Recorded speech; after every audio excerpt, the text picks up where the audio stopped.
Anybody want to introduce this? I'm Bobo. I'm a recovered alcoholic. Justin, recovered dope fiend. Zach, recovered alcoholic drug addict. Chris, recovered alcoholic, dope fiend at will. Logan, recovered drug addict. This is Real Raw and Recovered. As promised, we're going to be giving our account of our experience as it relates to the steps. We've been producing en route from 1 through 12 on the lecture and 1 through 12 in the discussion. And so now we've gathered around to discuss what does it look like to make a decision to turn our will and life over to the care of God as we understood it. And so on page 60 in the big book of Alcoholics Anonymous, right about mid-page, it starts off, it says, our description of the alcoholic, the chapter to the agnostic, and our personal adventures before and after make clear 3 pertinent ideas. A, that we were alcoholic and could not manage our own lives. B, that probably no human power could have relieved our alcoholism. And C, that God could and would if he was sought. Being convinced of these 3 things, which we were at step 3, which is that we decided to turn our will and life over to God as we understood him. Now, just what do we mean by that, and just what do we do? The first requirement is that we be convinced that any life run on self can hardly be a success. On that basis, we are almost always in collision with something or somebody, even though our motives are good. Most people try to live by self-propulsion. Each person is like an actor who wants to run the whole show. Is forever trying to arrange the lights, the ballet, the scenery, and the rest of the players in his own way. If his arrangements would only stay put, if only people would do as he wished, the show would be great. Everybody, including himself, would be pleased. Life would be wonderful. In trying to make these arrangements, our actor may sometimes be quite virtuous. He may be kind, considerate, patient, generous, even modest and self-sacrificing. On the other hand, he may be mean, egotistical, selfish, and dishonest. But as with most humans, he is more likely to have varied traits. Who first? What did that bring up for anybody? When you hear the description of alcoholic, chapter to the agnostic, and our adventures before and after, and you've got these 3 pertinent ideas, it used to say, if you don't agree with this book up to this point, either reread it or throw it away. Old school. What it used to say. And then some of the very first things it talk about when it talks about turning our will and life over to the care of God, it says the first requirement. The very first requirement of being able to actually turn my will and life over to the care of God is that I be convinced that any life run on self, any life ran and dictated by me independently, any life that's geared behind getting things the way I want, how I want, the way I like it and want it, in the time I want it, it's going to be a failure. It's going to fail every time. And so they kind of tell me the end before the means.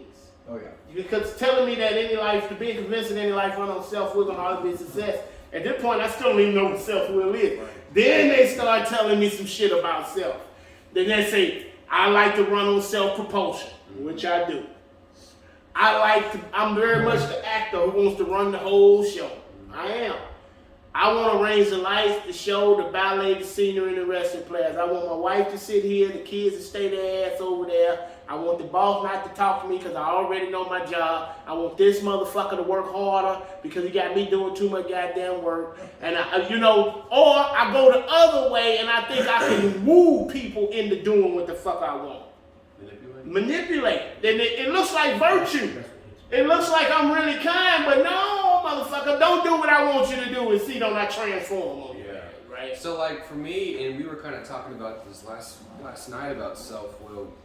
I think one way to understand self-will for some people who've never really gotten into the book, but it's like self-will is like these expectations on how I think my life should go. And what do they say about expectations? That expectations are premeditated resentments. And then it goes on to say a couple pages from here that resentment is the #1 offender. And so for me, it's like I fall victim to shiny ideas. I fall victim to coming up with plans and definitely put expectations on people around me and how they should act. And whenever I get in that mindset on trying to kind of like take back the show, whenever I start like, You know, I take the wheel back, right, from my higher power, and I always describe it as like hitting speed bumps or feeling the turbulence, you know, and life kind of starts to throw me curveballs, and life starts to rock the boat. And for some reason, if I don't have this awareness that I'm in self-will, I'm gonna just grab that wheel tighter and tighter and tighter until I get to this like breaking point where it's either, you know, I'm gonna fully surrender back to God, or I'm gonna go out and get high. Right. And it's just it's a tough place to be, especially if you don't have this awareness of what self-will even is. You know, it's a scary place sometimes. So what hits me, so manipulation is always what I see in this, right? That's always what stands out to me, right? So there's a couple of things that I always like to start off with. First of all, right, it says on C, it says that God could and would if he were sought. And then down here it says, just what do we mean by that, and just what do we do? So it's telling us what do we mean by seeking God, and it tells us what it looks like to start to seek God, right? Which for me was fucking foreign. And so like down here, I had absolutely no idea. Yeah. I was very prejudiced towards God because I had gone through some things that were my fault and that weren't my fault, that were fucked up, and I resented God for that above everybody. So this was important for me to understand what the fuck we're even talking about. So we're talking about seeking God, right? That's the whole point of what we're going through right now. So the first requirement is that we be convinced that any life run on self-will can hardly be a success, right? It says, again, most people try to live by self-propulsion. Very first paragraph, before you're even halfway through, it's talking about everybody. It's not just talking about drug addicts and alcoholics. It talks about how everybody's life would literally be different, better, more enhanced if they were to put aside their own driving force to replace it with a driving force that looked like you were seeking God. So that was cool for me because it didn't just address me like as the fucking outcast. It tells me that everybody fucking does this. And then it goes down to explain what our manipulation looks like with the painted picture of the actor running the show. Because it's visual, it's got to give us something we can fucking relate to correlate our experience with. And dude does a phenomenal job throughout this whole fucking doing that shit, bro. I appreciate that because I got fucking ADD and shiny objects distracted me real quick, bro.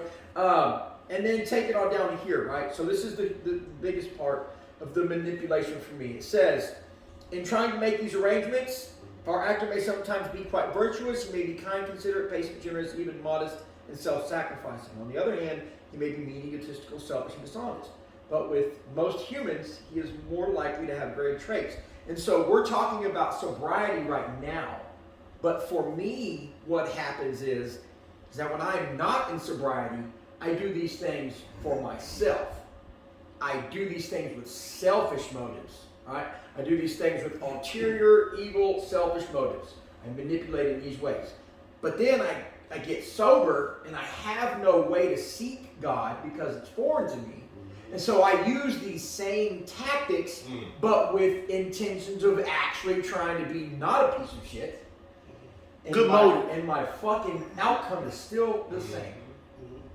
My outcome is friction with all my relationships. My outcome is friction with all of my job opportunities. The fucking people I meet at the goddamn corner store. Right? Like for some reason, the only motive of operation I know is this way of manipulation, and so I try to transform it into this good fucking intentions without the ability to even understand how to seek God. And I have the same goddamn consequences. It's like, what's the fucking point? You know what I mean? And so that's what sticks out. Well, yeah, Really to me, man. Yeah. Go ahead, Chris. What I was gonna say is that I had to unlearn that self-will shit because I was taught that I can self-will anything. That I can sit there, and I can make my life as happy as I want it to be. If I just put my mind to it and I can run with it and I can do it. If it's the Because I was taught that by, my elders, me telling me that stuff because I've been told, well, you know, I just will my everything, you know, and I would just sit there and I would believe it. So I would sit there and try it. But like I said, I'd be in collision with something or somebody, even if my motives are good. So I'm sitting there like confused as fuck. Like, what the hell am I doing wrong? Yeah. I'm sitting here trying to be nice, considerate, self-sacrificing, but the crazy part is I didn't even know that I was trying to do it for my own self. Yeah. You know, I was sitting there thinking that since I'm doing the right thing, being all these fucking things, that good's gonna come from it. So then, like what it says, and it would exactly what I would do. Then when it doesn't go my way, now I'm mean, egotistical, selfish, and dishonest, and manipulative, where I'm gonna get what the fuck I want. So when all those three pertinent ideas, you know, when it says you know, life is unmanageable and all that, and then no human aid can relieve my alcoholism, you know, that shit hit home because I was like, I tried everything. So I had to see that God could have, would if he were saw. You know what I mean? So I had to sit there and grasp that and run with it, and to know that I had to take my life, my will, and just give it up, and then just do it day by day. Not what I did in the past, not what the future holds. I got to do today. Yeah, I can plan the future, but I'm not gonna get stuck on it. So that's my will is now is giving it to God and then doing today where my feet are at right now. I think the scary thing to your point is like seeing people who are able to willpower Yep. their way into getting things, and then we can't, and it makes us feel like, what's wrong with me? Exactly. Right? Am I morally defective or whatever, you know, the book Exactly. says. Or I see the people who willpower and they seem to be okay. Yeah, the They seem to outside be looks happy. good. Yeah. Now, because there's times where for a season or two, year 2, 3, 4, 5 years, I look like I'm on my motherfucking game. Yeah. I'm making all the right decisions, all the right moves. Got the I'm toys. manipulating all the right people. Yeah. I'm doing a whole bunch of exerting energy, self-propulsion, managing and running the show. Outwardly, it look like I should be fucking super grateful and happy. Yeah. Inwardly, the secret is I'm miserable as a motherfucker. You know, Yeah. and that's the great point to that, because I could see these people willing themselves to get these things, and then at the same time, I can exert myself to get those same things, but at the same time, I'm sick. Yeah. You know, and I'm miserable, or something's off, whatever it is, and to kind of bring it back a little bit, why we're even here in the book, like. If I'm here being convinced I'm at step 3, so I've admitted a couple things. 1, I'm fucked. Step 1, I'm going to use whether I like it or not. 2, the no human power can relieve my alcoholism. Counselors, treatments, my mom crying, all the groups, all these things. Surrounding myself by people in recovery has not been enough to keep me sober. And then see, you know, that hopefully God could and would if he were sought. You know, I've run out of options by this point. Now, the one that would get me is often, you know, this line here where it's, you know, on the basis we are almost always in collision with something or somebody, even though our motives are good. Because I think the majority of us come into 12-step fellowships, 12-step programs, and we don't come into these programs thinking, how can I fuck my life up more? Yeah. That's not the intention. Speak for yourself, bro. But the point is, like, I want to get better, and I start doing things with the intention to get better, but it's all based on self and my motives of what I want, and this grasping onto this idea that if I will myself or what I want my life to look like, you know, and that is what I go for, and then the show never fucking comes out the way that it's supposed to, and I find myself having these things that I've been willing myself to do, or not having them, and I'm miserable either way. You know, and that's what really sticks out to me is the fact that, because I think that some people, you know, I've been a victim of coming into the rooms and saying, okay, I'm finally ready to get clean. Yeah. I'm ready to start this recovery, and then I fucking get high 2 weeks later. You know. Yeah. You said something, bro, and me and Will talked about this from years ago. I don't know anybody who ain't doing their best. I've always done my best. Take into account when I say doing my best. Thinking the way I'm thinking, feeling the way I'm feeling, experiencing what I'm experiencing, and to the degree of my spiritual health, I'm doing my fucking best every fucking time. Now, my best might not be shit, Yeah. But it's my best. It's But it's still your my best. best. So in other words, I ain't never intended to be strung out. I never planned to go to jail. I never planned to hurt no goddamn body. I never planned to lose my fucking child. I never planned none of this shit. As a matter of fact, I had good intentions and motives the whole time. It's just that I ain't God, so I can't make it happen to my satisfaction, to God's satisfaction, to the usefulness of others. But everybody's doing their best, and the hard part, the part that's related to surrender, is my best shit ain't shit. I need God. Yeah. My best shit ain't shit. It wasn't even talking about good motives, then it wasn't talking about propulsion arranged. Like, nobody said that none of the way that we want to arrange it was like completely wrong and fucked up. It's still just my fucking plan. Yeah. And then I got these things that appear to be virtue I'll put on your ass. I'll play like I like your children to get your pussy. I'll talk a good construction work type shit to try to get the job. Oh, yeah. I'll say sweet words, encouragement. I got these hidden motives. I plan to get what the fuck I want. Oh yeah. And then I still find out, even if I get what I want, that what I really want, I ain't got. I'm not okay. Yeah. Even if all of the outside shit go the way I want it to go, and I accumulate all the material shit that I like to enjoy, if I get all the fucking approval I want from the people I intend to impress, secretly, I'm still disturbed. And the question is why? Yeah. Yeah. There's, and to touch off that, I remember, I think, talking to you about it at one point where I got to this point where I had these external goals in recovery that I met. I met all the goals. Now and what? And now my spirit, and in my gut, I'm like, now what? What do I do? That was exactly where I was at.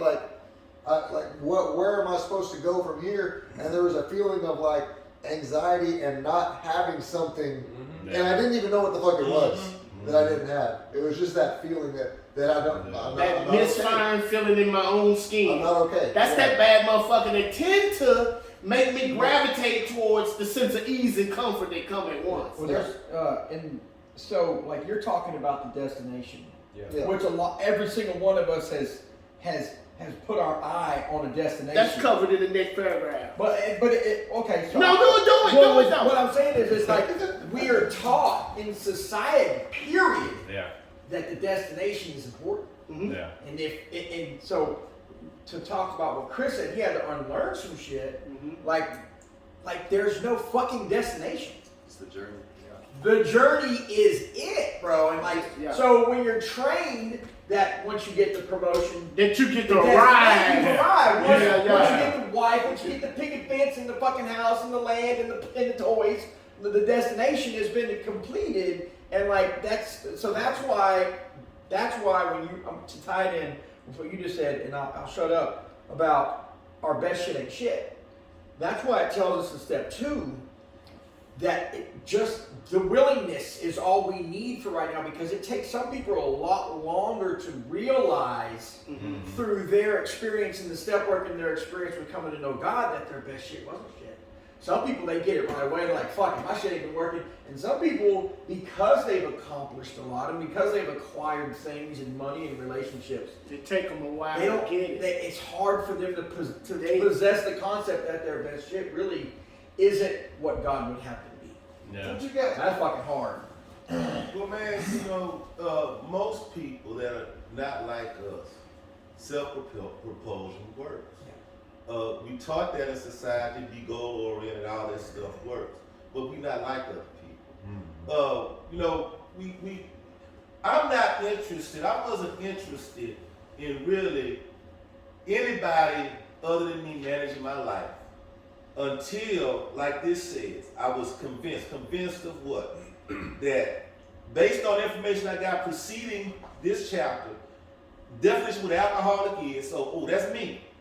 I got all those characteristics, and I could not manage my own. As long as I think I can manage my life, why the hell would I want somebody else to do it? Right. And for the longest, I would accept the first part of A, because that's easy to identify.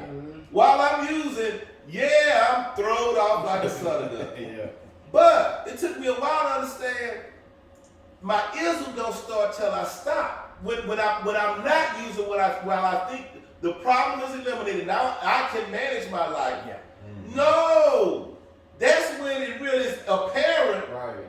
The spirituality jumps up. Oh man, wait a minute, I'm still jacked up, miserable, and that's why I still need that sense he's a comfort. But don't understand, don't skip this.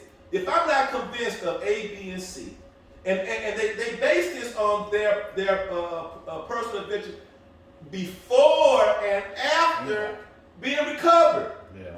When they were sick, The that's whole why they spectrum. could say that God could and would if he was sought, because they experienced that. Yeah. You know what I'm saying? So now, if A and B is I believe that, I gotta grab hold of C.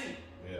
So that's gonna propel me into the action of the other steps. But now, I don't know what this thing gonna look like, me turning my will and my life over. But I know one thing for damn sure. I done made a mess of it. So let me, I'm willing to try something Bow different. down. That's what I got. Thanks, Will. Page 61. So after it says that, but as with most humans, he is more likely to have very trait. So what usually happens? The show doesn't come off very well. He begins to think life doesn't treat him right. He decides to exert himself more. He becomes on the next occasion still more demanding or gracious, as the case may be. Still the play does not suit him.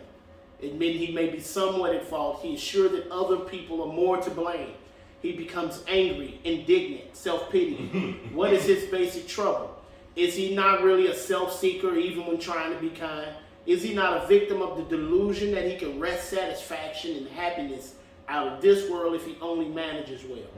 Is it not evident to the rest of the players and that these are the things he wants, and do not his actions make each of them wish to retaliate, snatching all they can get out of the show? Is he not, even in his best moments, a producer of confusion rather than harmony? Boy, it said a whole lot right there, right? So there's a couple of things that pop for me when I read this. The one thing is so they double back after talking about I need to be convinced of self. Then they start laying self out. They talk about self-propulsion. They talk about me being a dictator, trying to arrange life to suit myself, arranging life to show the ballet, the senior, the rest of the players. Then they talk about this fake-ass virtue I try to use to get what I want. Then they talk about how ugly I can be if I don't get what I want. Then he doubles back and says that life gonna still do its thing without my ass having any control over it, and it ain't gonna be how I fucking want it. So life, the show don't come off well. Then it doubles back again and says, I decide to exert myself more. So it goes all the way back to self-propulsion again. That's what Chris talked about. I've been getting lied to from the very fucking beginning. You can be anything you want when you grow up. You just need to, anything the mind can conceive, the heart can achieve. You're a bitch ass lie. That's a bitch ass lie. You're a motherfucking lie. Why you don't say some shit like that to a little stupid ass kid? I mean, little motherfucker in the 3rd, 4th grade don't know his ABCs, and you got him thinking he can be an astronaut. Why would you understand what they mean? Yeah, it's a nice concept. Right? But I took it all the way. Yeah. The way I was raised up actually lied to me and empowered me falsely to run the whole show, to arrange life to suit. Everything was about, they told me I had a bullshit definition of success, as with most people.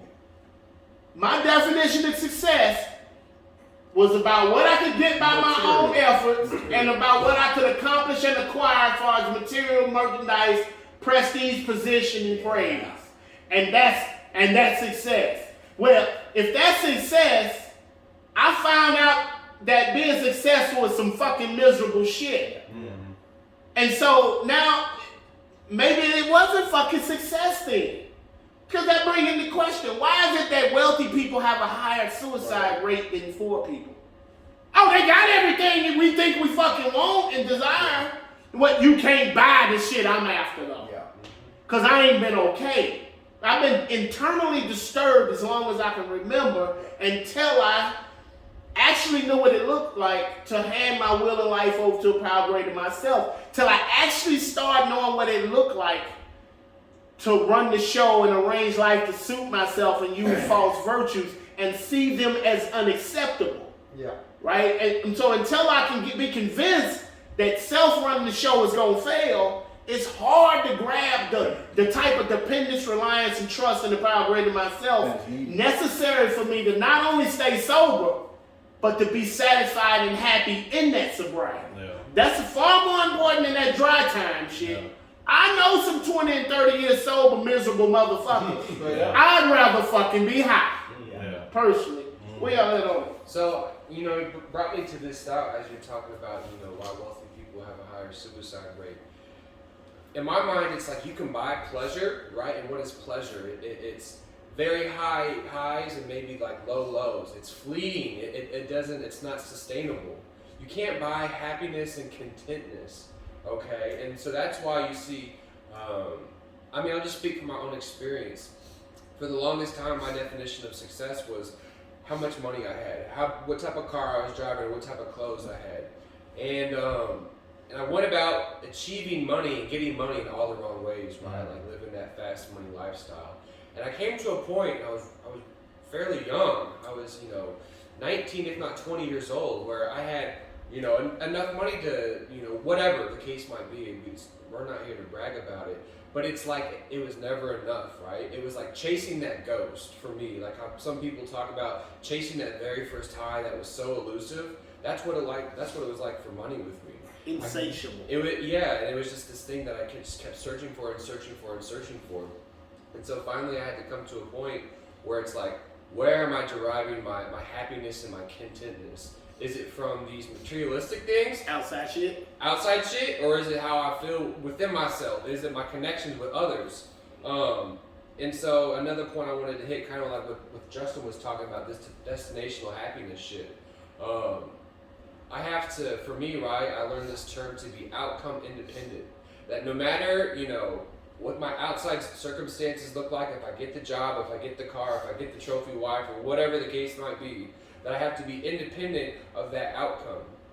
I have to be thankful and show gratitude for the opportunity. So the way I see it is like, say I get a job opportunity at this, really ritz and glitzy glam job, this dream career position that I wanted. And say I don't get it. Well, if I was disconnected, I might be resentful at the employer, I might be resentful at myself. But if I was connected, if I was grateful for the opportunity, I would thank God for the opportunity that He gave me that opportunity. If you will, I like that. You said what you call it, outcome independent. Yeah. Well, it's like you derive an ability to be detached from a clinging to things going your way. Yeah. Right. Right? When you get to divorce your feelings from outside circumstance. Now that reminds me of page 85, where it talks about, no, that ain't page 85. That's page 68. We're talking about fear. Mm-hmm. And then it says, we're here to do the role that God assigns. Then it says, to the precise extent that I do as I think He would have me, while humbly relying upon Him, does enable me to match calamity with serenity. And so when I've got that, I'm still required to do certain shit.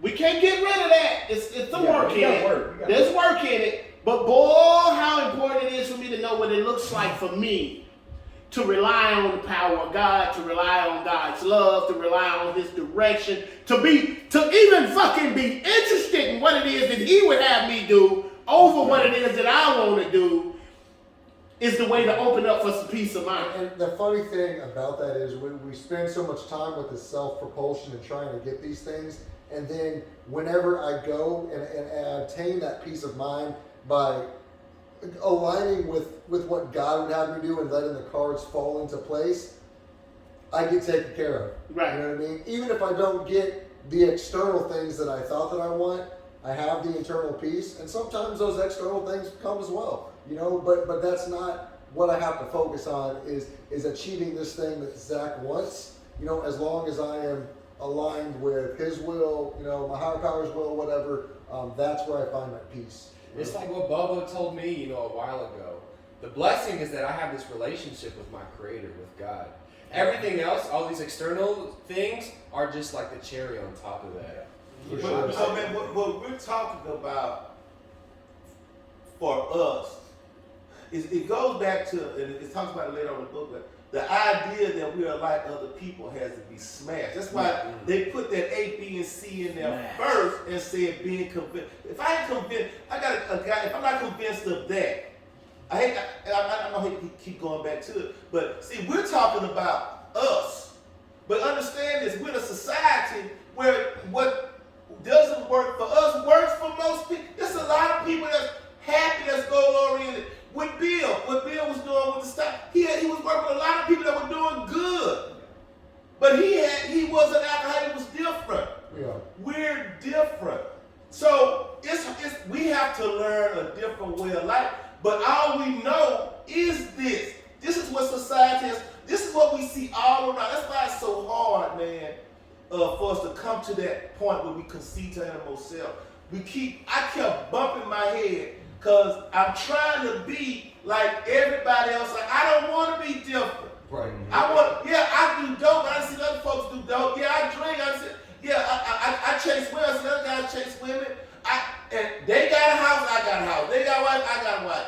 I'm making this money, but doggone, what's wrong with me? Not okay. I'm not okay with me. So what I have to come to is an understanding, first of all, that I'm not like them. That's a hard pill to swallow. Yeah, because if you don't believe that you're not like them, you will continue to be just like them. Meaning you'll continue to live on self-propulsion. You'll continue to try to arrange life, the show, the ballet, the singing, the wrestling. You'll continue to try to use that old fake ass virtue to convince somebody you better than you really are and that you mean well. And you'll continue to be disappointed by how life doesn't treat me right. Continue to decide to exert myself the more. I'm somewhat at fault, but others are more to blame. And therein lies the rub, because I'm in a society that is working for. So I keep trying until I'm convinced I'm not like you. Society's preaching that shit. Preaching it. And then, like with me, like what's the tricky part of this whole thing for me is that my job requires me to run the whole show. So I'm sitting there like, fuck, you know what I mean? So until I realize that this step 3 is basically like a surrender, giving it all up to him. So I had to realize that, yes, I got to put all the players into play on how they got to do it. But if it doesn't go the way I want, like how all this shit does, then the way I have to accept it. So you get the role that God assigns, and you do the role precisely to the extent that you think He would have you. Yeah. But don't ever think you the one running. Exactly. I don't care if you is the I had to role. realize that I control my job, but I am not in control. Right. I got something. That's beautiful. I like this. Touch on just the whole what you say outcome independent. So to I take like it. that. Yeah. I did. I'm gonna steal that shit. When you're not around me, Sound profound and motherfucker. He said when you're not around, I'm gonna use it. Outcome independent, bitch. So I'm gonna take it a little deeper, right? And so right here in this paragraph, it's talking about dude continuing to do what he thinks he should be doing and then getting bit in the ass, right? And so then he's mad, he's indignant, he's taking part of the blame, he's really blaming all the other motherfuckers for most of the shit that's going wrong, right? And so what I'm seeing in this, right, and this is why I'm a fucking dictionary nerd, right? What I'm seeing is the word happiness, right? So this dude is looking for happiness. He's not finding it. He's exerting himself more. People are seeing that he's really just about himself. They're stepping on his toes and basically trying to get what they can get out of the whole situation, right? And so, and then it tells at the beginning, right? Isn't he a producer of confusion rather than harmony? And so, I'm seeing me looking for happiness, right? And so there's a difference between happiness and joy. And I'm just taking it out the book. But happiness is an external condition, right? Happiness is brought to me through external situations, through external material fucking shit, right?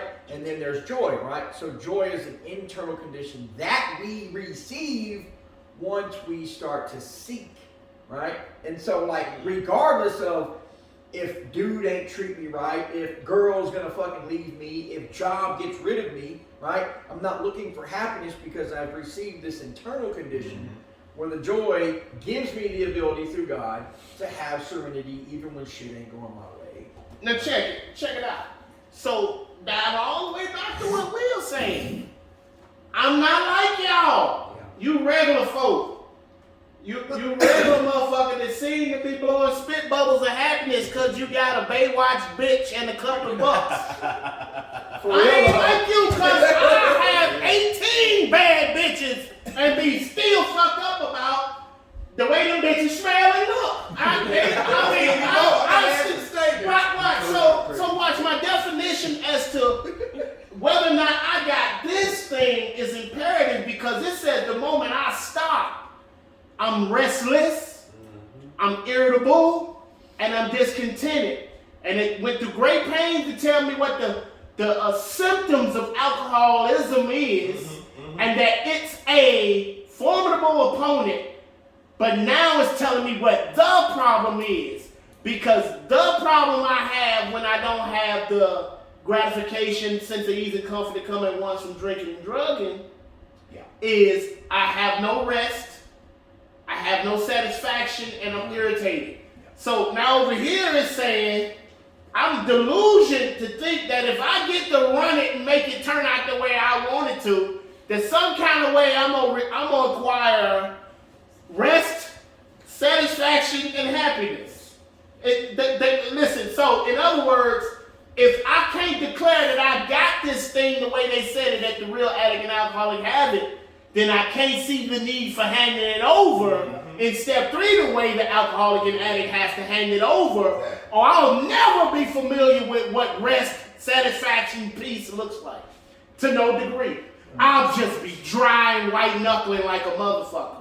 See, the word rest right here is rest, satisfaction, means grab a hold of it to arrest it, like to embrace it and retain it as my very own. So to rest, satisfaction, and happiness. Everybody wants to be happy, but one of the requirements of my happiness and having joy and rest and satisfaction and being okay is that I got to stop starting shit. What I want can't be the principle of my living. My own energy cannot be the sole force and drive that pushes me. It rubs everybody else wrong, and it exhausts the fuck out of me. You gotta learn to detach from emotion and feeling, honestly. Well, it's a delusion for me. For people like me, it's a delusion. It works for others, but for me, it's delusion because I'm so stuck in that. You know what I'm saying? I don't even that's why this information is so important. I'm living this way without recognizing how self-destructive it is. Yeah. So this gives me information I need to hopefully see. But like I said, once again, I'm not open to this until the other requirements are met. Then I realize, wait a minute, I imagine ain't work. It just ain't working. Yeah, this is a bunch of bullshit if you ain't real addict alcoholic. Right. Meaning you take this with a grain of salt. Because this is really still not the work. No. This ain't none of this, none of the fucking rubber meet the road work required to get the shit out the way that's been blocking me. And this is all about adjusting attitude, factual information, and becoming willing. And it's telling us about some stuff that I'm gonna contest if I'm not beating some If you're not ready. Yeah, if you're not ready, contest. I'm gonna refute that shit. Yeah. Fight the whole way. Hell yeah. We gonna read some more? Yeah, let's read some more. You want to read? Our actor. Yeah, our actor is self-centered, egotistic, as most people like to call it nowadays. He is like a retired businessman who lolls in the Florida sunshine in the winter, complaining about the sad state of the nation. The minister who sighs over the sins of the 20th century. The politicians and reformers who are sure of all be utopia if the rest of the world will only behave. The outlaw safecracker who thinks society is wrong to him. And the alcoholic who has lost it all and is locked up. Whatever our protestations are not most of us concerned with ourselves or resentments and self-pity. See, that's where I like what I think it was you were sharing yesterday at the meeting, talking about I could be all this stuff and think my opinions matter of everybody else and not worrying about myself. That you know what I mean, like I could be finally happy or think I'm finally happy, but yet I can still, like, what the fuck are you doing? And I'm sitting there going to opinionate what the fuck you're doing like it's me. No, Yeah. we were talking about this today. Yeah. Because we know, watch this, bro. We interact and love on and care for and fellowship with a bunch of people, and all of us ain't healthy. All of us ain't grabbing the spiritual concept and the result of having a personal relationship with God like some of us are. Yeah, it's different levels. Yeah, and which is cool because we ain't looking down our nose, but we are aware of it. And so here, at this particular point, it's talking about all this fucking opinion on outside issues. Yeah. How you see it, what you like. You can't wait to share it. And you know, and I kind of brought up, I'm like, bro, obviously some of us is pro-Trump, and some of us is pro-Biden, and some of us is against abortion or for abortion or against gay marriage or for gay marriage. We obviously are people who would normally not mix. But the result of the program is for me to be in constant thought of others and how I might meet their need. I need to know how to shut the fuck up. Motherfuck my opinion. Yeah. I mean, listen, bro, I'm telling you, I go through the same shit as anybody else.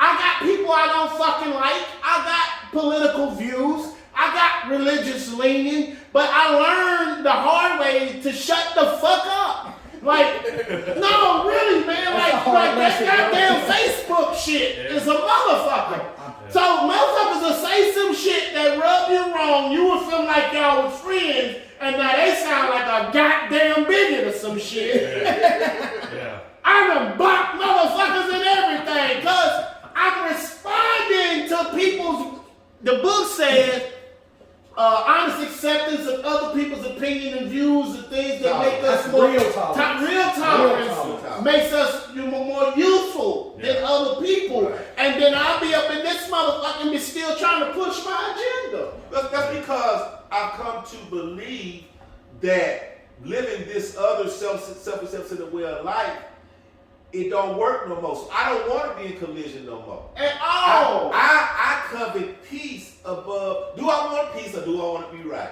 Right. Sometimes I want to be right. I don't want to be right. See, that's the battle. That's not real. The spiritual life is not a theory. I must live it. Yeah, I realize I want to be right, but what's more value?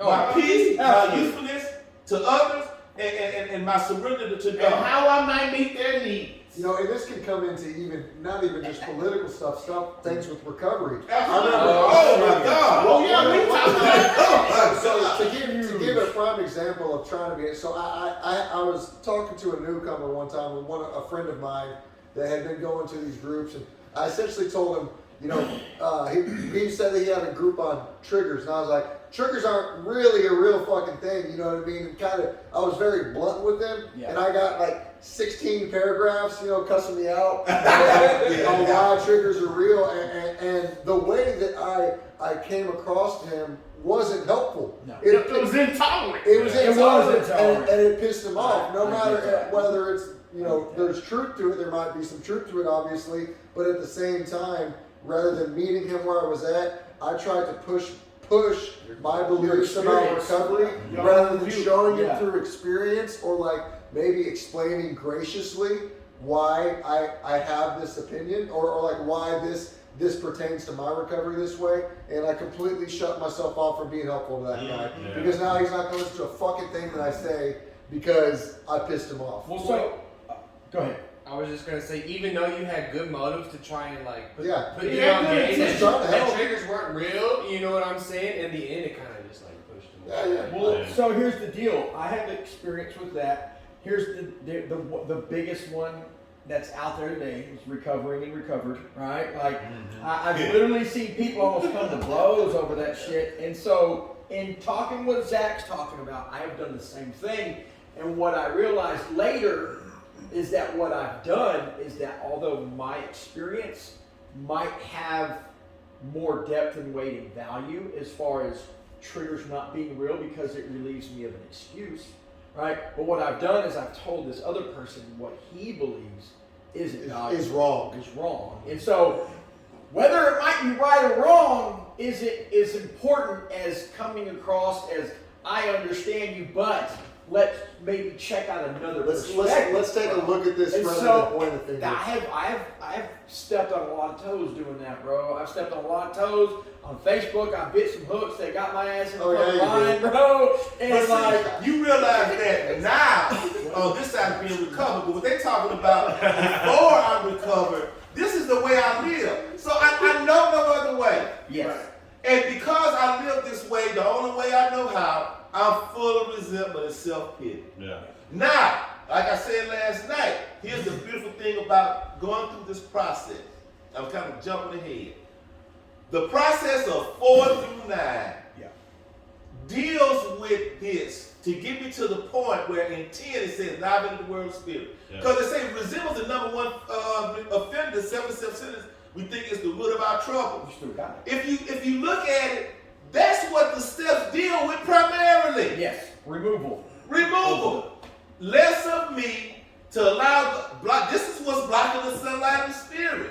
However, until I come to accept this as my reality and desire to change it, I don't care how much I read. I read it all first you want. time too. All I want to do is stop smoking crack. So self-centeredness. And I kept on living that way after I finished working the steps. Not going to the right, working the steps. No, I'm carrying the man, but I'm still living this way because no change. I never entered the world of the spirit. This stuff is what's got to be dealt with. And until I see the need to deal with it, see, I had to accept what I'm reading now as my truth. First time I didn't. First time, because all I wanted to deal with was the self. Quit smoking crack. Right. Right. And I think with that, you should read that part since you made a good point. I'll make a quick sidebar real quick. It was just a way. And let him read that. I gotta go back. Okay, see you will. And it was just about what you were saying with the triggers because I kind of lost my train of thought. But I got it back. Got triggered? But and it kind of goes because I had to look up the word protestations, right? I didn't really know what that meant. Protestation.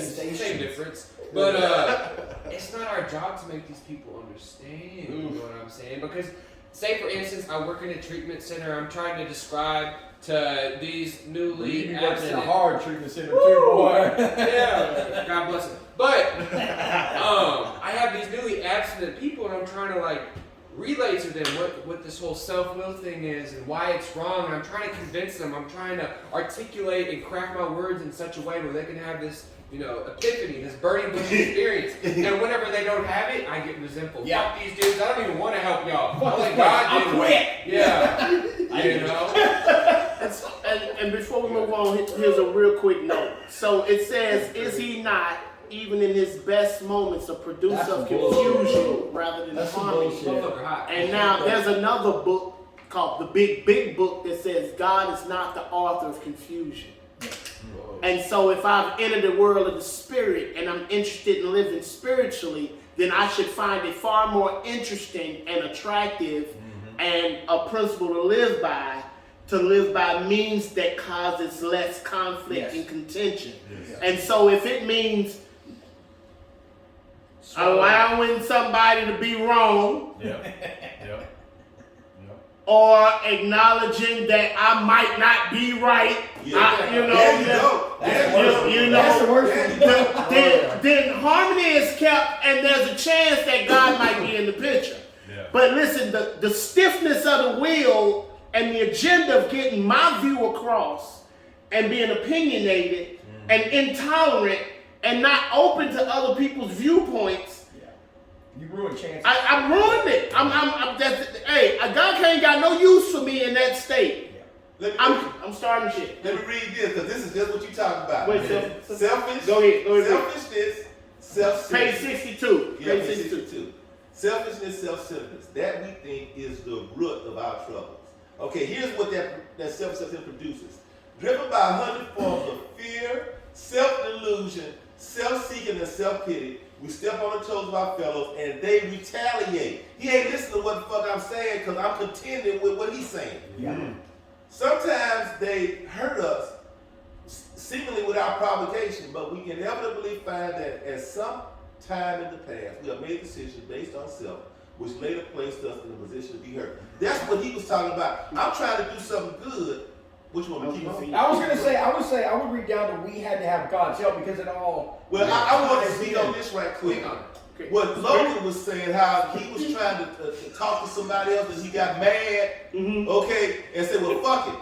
You know, I let God deal with you. Yeah. That's because he was trying to work himself. And that's because he wasn't outcome independent either. He's trying to be with good motives, though. He's trying to be result oriented. He means well. He want to be result. Yeah, that means well. He means well. But he's self-seeking. Yeah. And then And he's stepping on their toes. Yeah, without even realizing. But see, here's the deal too. He think the other person stepping on his. Yeah. You know, now This motherfucker don't want to get recovered. So our troubles, we think, are basically of our own making. Yeah. They arise out of ourselves. And the alcoholic addict is an extreme example of self-will run riot. We not like everybody. We throw to the max. Though he usually doesn't think so. Just like every crazy person. Ain't nothing wrong with me, something wrong with y'all. I ain't crazy. Right. Above everything, we alcoholics addicts must be rid of this selfishness. We must, or it kills us. God makes that possible. And there often seems no way of entirely getting rid of self without his aid. Many of us had moral and philosophical convictions galore. All right, y'all religious folks. But we could not live up to them even though we would have liked to. Neither could we reduce our self-centeredness much by wishing or trying on our own power. Here we go. We had to have God's help. That's potent. And it hit on that and pin on what you were talking about when your treatment facility. Like, we went to go carry this message, and then I'm so convinced that this works. So when somebody else sits there and says, I don't believe in none of that shit, I read that book, this book, and all that, and I don't believe in none of that shit. But you're sitting in a detox center. Yeah. And like, so what the fuck are you gonna believe in? Are you gonna believe that one day you're gonna have the willpower? Or are you gonna fall on your ass again and then come crying back and be like, all right, I'll finally give it a fucking shot. That's where we have to fucking be like, I'm gonna stay at peace and be like, I'll let you have your opinion. I'm gonna keep going on with my. So you consciously choose peace. And I think it's important to note that it talks about there often seems no way of entirely getting rid of self without his aid. Yeah. And that has been a big one for me too, because I can have desire, honest desire to want to help people. And not be bringing God into what I'm doing, asking him for guidance, and all of a sudden, subconsciously, I'm taking fucking score. And I do something for someone 3 or 4 times, and then I ask them for a favor, and they're like, they give me some excuse, something, and now I'm like, bitch, I fucking went to your house like 3 times to help. You know what I mean? Yeah. And I'm keeping score, like as if they owe me something, rather than just doing it because I think that's what God would have me do. Yeah, because in the past, I would let that one person screw me up when we had 10 other people interested. I would let that one. Now fuck you, other people that get it. I need to make her convinced now. You know what I mean? So I was like, nah, fuck that. I'm gonna keep reaching these people that actually want it. Well, the difference today is and I'm talking about now, not that's before recovery. Now is that I'm on a different basis. I've got a different employer. Yeah. So now I'm wanting to be used by God. So I'm not trying to go in my own self-seeking motives. Okay? Especially with carrying this message with the God deal. Like I said earlier, us sticking to this book and going and carrying the message strictly in this book, with this book, it's going to cause contention with other people, especially the people that we think should receive it, who got this book too. So we've got to be spirit-led, which the 12 steps is designed to have us enter the world of spirit. So now we got a different employment working for God, so that we're confronted with contention over what the message that we got good motives. Okay, when there's contention with it, well, you know what? you're allowed to have Yeah. your opinion. I know Acceptance this of works that. for me. Acceptance of that. Because unless God gives me something, because here's the cool thing about it. God can give me something if he chooses to, and he want to affect that person right there. He can give me something to say that's going to bring him down right there, if that's what he chooses. Yeah. But if I get upset and try to beat him over the head with You it, lose the that's chance me. of being able to be used. Yeah. And I'm not being used by God anymore. It's back to self. Yeah. Exactly. So this the one thing that always sticks out to me, man, that really fucking Remember you said something about it last changes night? my entire view of the help that I can actually get through this contact, right? Yeah. Through this seeking and through the relationship that I'll eventually have totally after the step work, right? This is where it starts getting bold, right? It says God makes that possible. Bam, like straight up. What does he make possible? He makes possible for me to get rid of all of this shit that we just talked about. All of the fucking wanting to be right, all of the fucking trying to force our opinion, all of the thinking the goddamn world is doing us wrong because they ain't fucking listening to us. Run the Like, show. he makes it possible for all that shit to be exactly the opposite. Wait. First, he makes it possible for all that shit to kill me. Yes. I gotta be rid of this shit Right. to kill me. God makes that possible. Right. Then, and only then, because I can't wish it away any more than I could alcohol. Right. And there seems no way of entirely getting rid of self without his aid. And so it's him that That's makes the it point. possible. That's what you were talking about No. last night when you said, I don't even naturally I don't have have the the ability I don't. to live any other But way here's than where it this. gets even better, bro. This tells me verbatim and through my experience that there will be a time that I will absolutely be completely rid of self. Just how I Like did. that, it happens periodically. Oh, More yeah. than I I'm don't gonna ride say to that.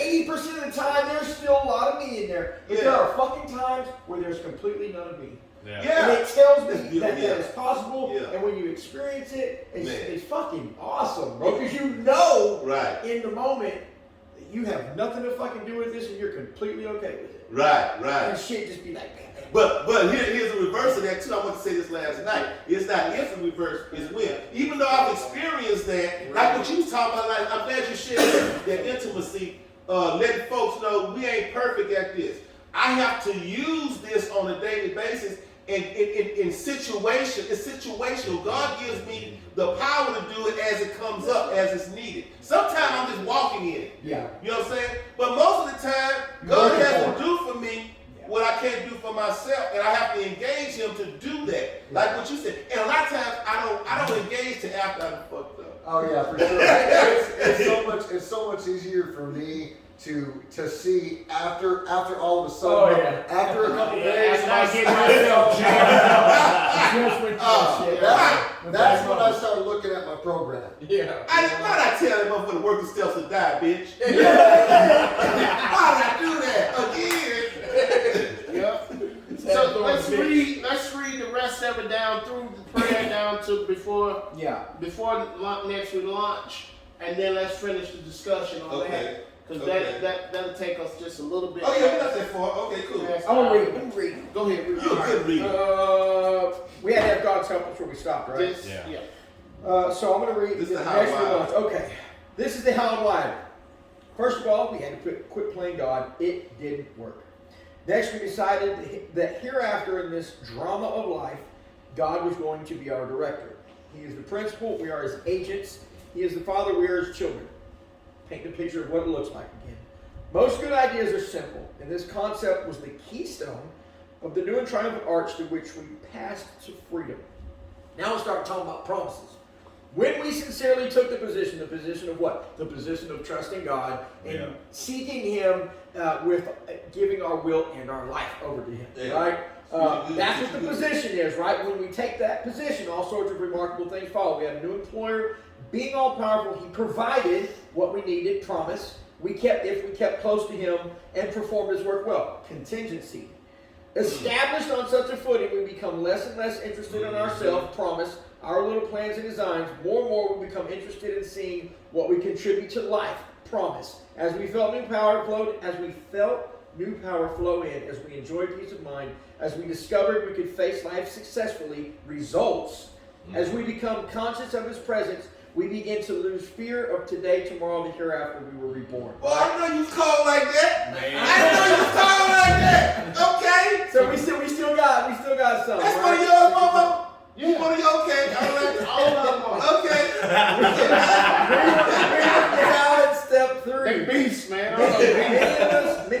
here's our prayer. There we go through. Many of us said to our Maker, right? As we understood Him, God, I offer myself to Thee to build with me and to do with me as Thou wilt. Relieve me of the bondage of self, that I may better do Thy will. Take away my difficulties, that victory over them may bear witness to those I will help with Thy power, Thy love, and Thy way of life. May I do Thou always, right? We thought well before taking this step, making sure we were ready, that we could at last abandon, meaning completely let go of ourselves utterly to Him. We found it very desirable to take this step with such an understanding person, such as our wife. Don't do that. Or spiritual advisor. Right there. But it is better to meet God alone. Okay, so it's saying that we can make this prayer and this choice alone, right? God alone, alone than with one who might misunderstand. The wording, the prayer, of course, was quite optional as long as we expressed the idea, voicing it without reservation. This was only the beginning. Though if honestly and humbly made, an effect sometimes very great was felt at once. Okay, so that was a mouthful, and I'm not going to fucking hold everybody hostage. But what it's telling us, right, is that we had to remove ourselves. I have to remove myself. How do I fucking remove myself? I go through the rest of the fucking work. I learn how to remove myself. It's a fucking process, right? And I will fail periodically. Then it talks about the promises. It starts describing, so here's the how and why of it, right? At the beginning it says, just what do we mean and just what do we do? Here's the how and why of it. We had to quit playing God. That's the whole fucking point of all this shit that we just fucking read, right? It took 2 pages of some really descriptive shit so that we, as alcoholics, looks like, yeah. with a fucking short attention span who gets distracted easy, I gotta know what it looks like. And so once it tells me that, it gives me the description of what I start to look like. And I have to say the most awesome thing for me, and I'm gonna let it go with this, is that my experience through coming in contact with God and making the decision to let Him drive my life, right, is that I become more and more interested in seeing what I can contribute to life, and I become less interested in myself. That's it. Like that's the fucking pinnacle of my experience that I cherish the most, is that I gain the ability, because I don't have it before, to care about other people without an ulterior motive. Now I've gained the ability to care about people without motive and to become interested in how I can help them. And coming from a place of real, like being a fucking thief and a robber and a goddamn, you know what I mean? Like doing all the shit that I did before, to having to switch to where I gain the ability to possess love. Yeah, I'll end it with a little short thing for me. I love the promises that it comes out of all this. Like, I didn't know, like what I was saying earlier about unlearning all this shit that I had to unlearn. And then once I unlearned it and learned the new way of how I should do it on surrendering and giving everything, that paragraph on top of 63, all that shit came to life. You know, and that's a beautiful thing. And to now be able to be helpful to people and everything else, and take this to them, and then finding out that they don't agree with it, don't like it, I move on and wait till they are willing. You know, and like I said, life becomes more successful. And that's not meaning house, cars, job, and all that. You're spiritually successful. Yeah, man. The promises, I get them once I'm in that position where I decided to let God be the director, and they come as a result of doing the rest of the work. Yeah, it ain't free. Now, and first of all, it says it's the keystone of the arch by Pastor Feet. You can't have an arch without a keystone. So unless I have that surrender to God to run my life, I'm going nowhere. Yeah, you don't get nowhere. I mean, there's a lot been said. I'm just going to say my life is extraordinarily easier and more fulfilling when I let go. You know, and it's not something that the surrender is not something that I do once and then I'm done and I never have to surrender again. I'm not perfect, and I have to surrender daily is really where that freedom comes from. Whenever I wake up, start my day, my prayers and everything, and making sure that me and God both know who's running it. This is going to be the entrance way into the spiritual way of life that promises peace, stability, tranquility, a sense of calm, fulfillment, satisfaction. Not like to say that life's gonna quit happening. Yeah. Like there ain't nothing else gonna go other than what I planned. But it's definitely. I'm going to come to understand that what I've always been searching for in dope, alcohol, women, and money, I found my satisfaction in God Himself. And so none of this is a one and done. Mm-hmm. This is adopted as a way of life, and I seek an ever deepening experience with my Creator, and I'm continue to be taught. I'm continuing to unlearn shit, and I'm continuing to be brought to my attention in certain places where I'm still trying to run some shit. Oh, yeah. And it takes me deeper in humility. First, it's humiliating. Yeah. That's the pain of getting exposed, being cocky and proud. That's what comes next. So then humility, and then I'm mad because why not just surrender in the first place? Yeah. You feel stupid once you get the results of actually living like this, and find out this is all you've ever wanted anyway, and didn't even know it. Yeah, that's why I like what he said. It's an every morning thing. Because I've never had it where, in the morning, like, I don't know what's going to happen later on in the day. Right. Shit might happen, but if I haven't surrendered that morning and realized I can't go back to these traits, then I'm going to be unhappy. But since I surrendered that morning, and I, like, okay, fuck it, it happened. You got to be on the lookout throughout the day, too, because the shit'll ease back in. Oh, yeah. Because I got far more practice at living according to self-will than I got living in surrender to God's will. Exactly. And so it'll ease back in, and then I get disturbed. I feel it. You get where you know what being connected to God looks like, feels like, and then not being connected, you get to know what that looks like too. Yeah. And then you know, I gotta go work. Yeah.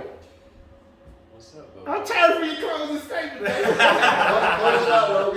I don't really have anything profound to say, but I just think about my life, like before I had God, like just life with my ego was just so big, but I was just constantly in fear. Fear of other people's judgments, fear of my own inadequacies, fear of everything all over the spectrum. And I never pictured a life now where I'm not free of fear, but it doesn't have this grip on me like it used to. Like you hear about people say, fight, flight, or freeze. I would just be frozen in fear. Right. And it was just this point in my life where I was just so sick and tired of just being in this fear paralysis that the only solution, would just be to end it all. And now I'm living this life where, God is helping me walk through my fears on a daily basis. I'm, able to have just this comfortability and this expressiveness in my own skin that I've never had before. And I love the line in the book where it talks about God is doing for us what we could not do for ourselves. It's like, and it all came in good time. I can't even say that I wish it would have happened sooner because it all came in good time. And I'm just forever blessed and thankful for God, this book, and these people around me, man. It's amazing. Right on. Well, we appreciate y'all checking out the channel. This has been Real Raw and Recovered. You want to support us, one thing you can definitely do to help this movement is subscribe. Share the video. Comment, reach out, say something. Tell us what you'd like to hear. Tell us about what some of the things you'd like to hear discussed. We know we ain't churchy, right? We know we real, we know we raw, but we also know we recovered. And so we bring a lot of heat, we bring a lot of passion, a lot of intensity with how we talk on the solution. And obviously it's not intended on offending anybody, but obviously you can't make everybody happy, so some people gonna be rubbed wrong. But if you like your truth raw and uncut like you like your motherfucking dope, Yeah. come check us out. We got that good for your ass. Sitting all free over here.